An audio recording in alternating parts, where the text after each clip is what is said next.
Assalamualaikum warahmatullahi wabarakatuh. Waalaikumsalam warahmatullahi wabarakatuh.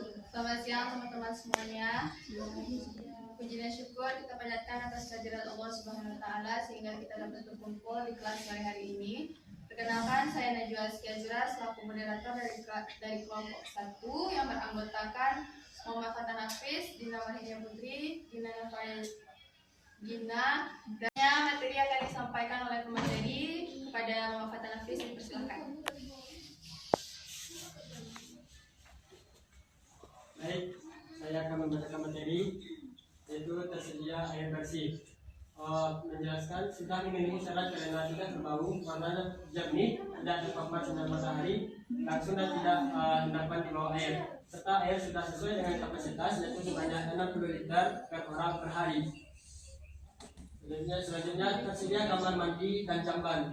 Cukup memenuhi syarat karena ada regulasi cahaya yang masuk sehingga tidak perlu menggunakan lampu saat siang hari. Jamban bersih dan tidak berbau. Selanjutnya tersedia saluran pembuangan limbah, yaitu terdapat pipa atau saluran untuk pembuangan limbah ke tempat pembuangan atau ke tempat pengelolaan limbah. Selanjutnya tersedia septic tank. Terdapat septic tank dan dibangun dari sumur, jauh dari sumur. Kemudian tidak pada penghuni, rumah tidak pada penghuni hanya diisi oleh 4 orang dengan luas 7x4 meter. Yaitu ventilasi dan pencahayaan. Ventilasi berukuran 10% dan luas lantai dan memiliki pencahayaan yang cukup. Bangunannya kokoh yang terbuat dari beton. Tidak terletak di daerah rawan bencana, yaitu rumah tidak terletak di daerah rawan bencana. Tidak terletak di daerah rawan kecelakaan karena lokasi rumah dekat persawahan dan jauh dari jalan raya. Dan untuk kualitas udara cukup baik karena lokasi rumah terletak dekat persawahan dan banyak pepohonan. Kemudian kebisingan dan getaran sudah sesuai karena rumah terletak jauh dari jalan raya. Kebisingan dan getaran bisa terjadi disebabkan oleh suara dan getaran dari kendaraan. Faktor penyakit tidak terlalu banyak, lalat, kecoa, nyamuk, tikus tidak ditemukan di sekitar rumah.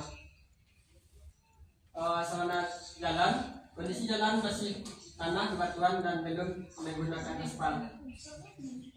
Instalasi listrik sudah tepat dan aman. Kemudian lantai kedap air dan mudah dibersihkan. Lantai rumah berbahan semen yang kedap air dan cukup mudah dibersihkan. Langit rumah menggunakan bahan gipsum, cukup mudah dibersihkan namun rawan runtuhan. Kemudian dapur, terdapat sarana pembuangan asap seperti ventilasi yang cukup sehingga membuat kondisi di dalam rumah tidak berbau, asapnya tidak mengendap di dalam rumah. Kesimpulan dari analisis yang kami lakukan, rumah yang dianalisis termasuk ke dalam rumah sehat karena skor yang dihasilkan melebihi standar yaitu 1908 sedangkan standar 1068. Terima kasih. Baiklah, perkenalkan nama saya Intan Rafi dari kelompok 2 yang bertanya kepada Najwa. Bagaimana rumah dikatakan memenuhi syarat sebagai rumah sehat?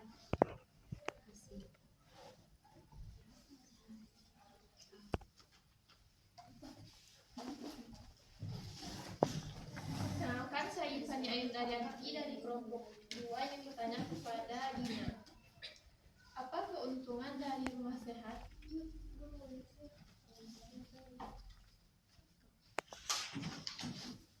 Baiklah, saya Wira Ananda dari kelompok 2 yang bertanya kepada Dinda. Pertanyaannya, apa yang harus dilakukan jika dalam pembuatan tangki septic tank tiap rumah tidak memungkinkan?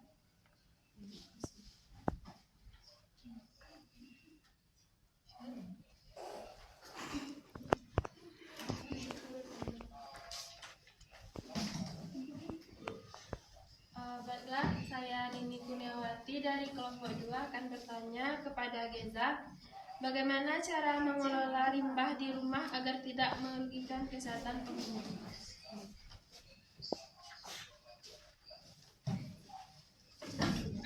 Baiklah, saya Aziza Gracia Putri ingin bertanya kepada Faratan, bagaimana cara mengatur suhu dan kelembaban di dalam rumah agar tetap sehat? Ezra akan menjawab pertanyaan dari Intan. Bagaimana rumah dikatakan memenuhi syarat sebagai rumah sehat? Menurut Kementerian Kesehatan, rumah sehat merupakan rumah yang memenuhi kriteria minimal seperti akses air minum, akses jamban sehat, lantai, ventilasi, dan pencahayaan yang cukup. Bagaimana dengan Intan? Baiklah, saya Dina Nafayani ingin menjawab pertanyaan dari Iva. Apa keuntungan rumah sehat? Manfaat rumah sehat dan bersih. Rumah yang jarang dibersihkan akan menjadi sarang kuman, debu, tungau, dan jamur. Dengan membersihkan kamar mandi, kamar tidur, tempat cuci piring, lantai, dan seluruh dinding rumah dapat melindungi kita dari kuman-kuman yang berbahaya. Apakah bisa dimengerti? Terima kasih. Saya Dina Mahina Putri akan menjawab pertanyaan dari Mira. Apa yang harus dilakukan jika dalam pembuatan tangki septic tank setiap rumah tidak memungkinkan?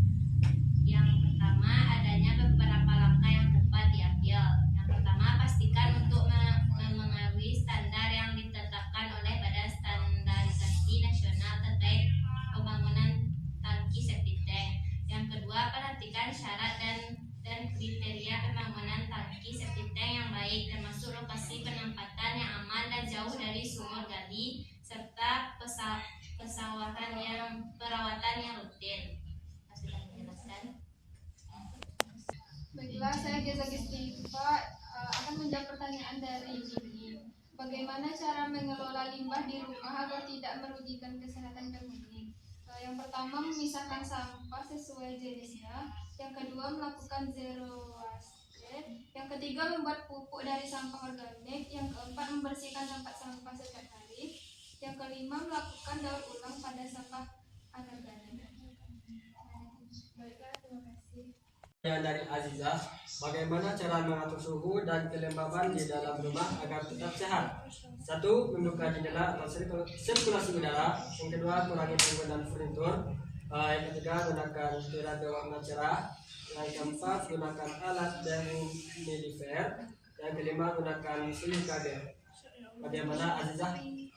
Apakah jawabannya telah cukup?